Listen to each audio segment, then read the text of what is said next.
What's up, everybody? What's up, MGTOW? Today I'd like to talk about group identity versus self-actualization.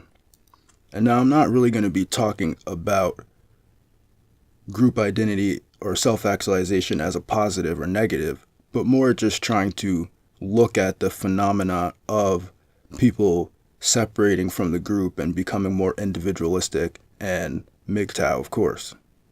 So as for the group, a lucky few people can actually self-actualize within the group, basically the elite. But most people will remain at the lower parts of society, which is also the lower parts of Maslow's hierarchy of needs. This is the part in which other people, the people at the top, will impose their will on them. And since you can't succeed within the group without providing service to the group, unless of course you're at the top of the pyramid, most people will be stuck somewhere in between the top and the bottom of the pyramid, where people at the top are imposing their will on them, and also people at the bottom are imposing their will on them as what will be called the group will. But even in the event that someone's at the top of the group, one still might not be doing what they want or what they will, and they rather just might be extremely useful to the group. However, if your personal will does not coincide with the will of the group, you will not be able to find both self-actualization and group actualization within the group. And also, on the other hand, one cannot find self-actualization if self-actualization is dependent on the group, and one is not, of course, part of the elite. For instance, if you want to be a football player, but you only weigh 100 pounds, or if you want to be a stockbroker, but you're bad at math, you're not going to be able to reach self-actualization at all. So in order to gain self-actualization, one must align their own abilities with one's goals for self-actualization without the group. This is the point in which a person will meet resistance from the group. People seeking group identities will display negative attitudes towards those seeking self-actualization because group identities are based on fitting within the group structure, and anything that allows someone to operate outside the group is a danger to the group, since ostracization is the main threat that the group offers to those who don't fit into the group. It harkens back to my theory of they need you to value what they value to give what they value value. It kind of explains why people want things they don't personally like to be illegal, even when there is no moral value attached to those things. So let's say that person A hates heights and has bad balance. However, person A is really tall, and the group relies on person A to get fruit out of high tree branches. Then you have person B, who is good with heights and balance. Person B stretches a tightrope across a ravine, which on the other side of the ravine, there are many types of fruits reachable by person B. Person A's inclination is going to be to make tightrope walking illegal. And person A will make appeals to the group that person B is insane for trying to cross the ravine, and insist that person B is a danger to himself and the group. And in this way, the group will try to hinder person B's self-actualization. Therefore, person B must leave the group in order to gain the fruit or self-actualization. Also keep in mind that in this hypothetical model, the fruit that person A can reach is allergenic to about 1/3 of the population, and the fruit that person B can walk to is non-allergenic to anybody. But in any case, any will or abilities that are outside of the group benefit window on either ends of the bell curve are considered to be a negative by the group. Both those who are at the lowest ability to serve the group and those who benefit exponentially from the group system are seen as negative or bad actors within the group, when in fact both extreme poverty and extreme wealth are features and not bugs of the group system. And in this sense, if the system is good and the group will is good, then it necessarily follows that the features of the system are also good, as one cannot separate the system from its features. So basically, poor people shouldn't complain about being poor because it's a good, because if they're part of the system, it necessarily follows that being poor is good, because it's the will of the group to give you the value that you have within the group, which is poor. And also people that are extremely wealthy and have control over the will of the group because they're at the top of the pyramid, that's also good. So people having control over your life and what you do and the decisions that you make, if you're a part of the group, then it necessarily follows that it's a good that those people are in control of you. And so it goes that by being a part of the group, one exposes themselves to the will of the group, which includes the ability of the group to make decisions about your identity and also dictate your worth. And if this is so, then self-actualization is the point in which the group cannot dictate your identity, value, or ability to live. People from within the group will refer to their group ranks as having some intrinsic value. However, there's a difference between actual abilities and group ranks. Group ranks are contingent on a different set of criteria than abilities.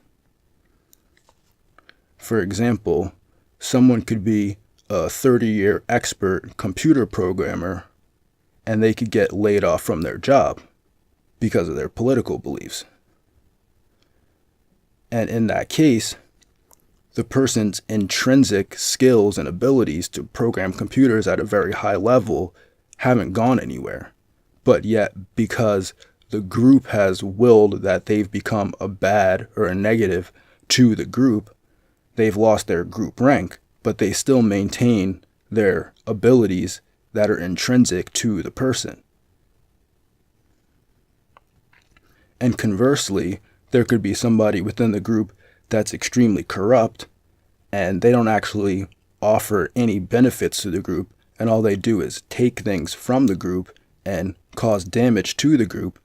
But if they can convince the people within the group that they're a positive or that they're a good to the group, they can maintain their group rank even though in actuality they're a negative to the group. And so I think that at the point in which a person becomes more valuable to themselves than to the group, based on the group rank versus abilities differential, then self-actualization becomes a more viable option than group identity actualization. And I think that this point could explain MGTOW and other individualist movements such as anarchism. And specifically, it can explain MGTOW because you can see the way that men have become ranked lower than women overall by society. Even though the abilities that men provide to the group could be more beneficial to the group, women are automatically ranked as higher than men. And this is evidenced by the fact that even the most rich and powerful men in the world still have to provide resources to women who basically do nothing for the group. Because some of these women that are married to rich people, they don't even have kids. I could see if they're providing children, but some of these women aren't even providing children. And these extremely wealthy, extremely powerful men still have to provide resources to the women. So women are ranked higher automatically by society than men. And you can also see this as one of the main talking points of MGTOW, that they're constantly talking about the overinflation of female value, and following that, the deflation of male productivity. I mean, I think that it's specifically affecting the middle class a lot, because from what I see, most people that are in MGTOW are within the middle class of men. They're working class and kind of lower level business class, not like super CEOs of companies, but they're definitely in business and law and medicine and biology, music, pretty much every field of men that are kind of in the middle of everything, in the middle of the pyramid, are the ones that are being devalued the most, because the really poor people are benefiting from the group, and the really rich people are benefiting from the group, and the people in the middle are being devalued slowly and slowly over time. So basically, you can see this evidenced by the fact that somebody can work 50 hours a week, and basically they're just breaking even within the system,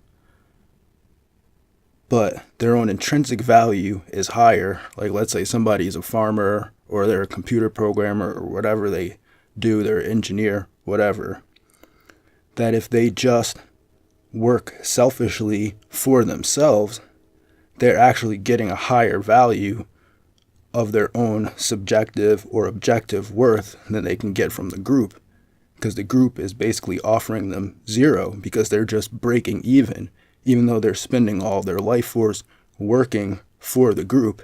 They're not getting any benefit from the group. So at the point when you're not getting any benefit from the group, what's the point of being in the group? There is no point. And so it gets to the point where there becomes more value in serving oneself than serving a gynocentric system. But in return, the people that are still within the gynocentric group call MGTOW selfish, when in fact it's just taking an honest assessment of the person's intrinsic value, as opposed to their relative value to the group. And so another way that you can look at this is if you look at what I was calling the group benefit window, but I guess what some people also call the Overton window. If you look at it alongside of Maslow's hierarchy of needs, then you can see that the Overton window doesn't move right to left, but it moves up and down. And as you can see, the left kind of serves people who are lower on Maslow's hierarchy of needs, where the people that need healthcare, need food, need safety, need security, need jobs, need help basically, because they haven't reached the higher levels of Maslow's hierarchy of needs. As the society creates more quote-unquote losers, the Overton window is going to slide down Maslow's hierarchy of needs. And also because there's more people that are losers than winners, the will of the group is going to shift from the will of the people at the top of the group to the will of the people at the bottom of the group. But the people that are at the top of the group are still in the group, because they can't benefit exponentially without the group. So as more and more quote-unquote losers are created by the system, the Overton window is going to slide down Maslow's hierarchy of needs.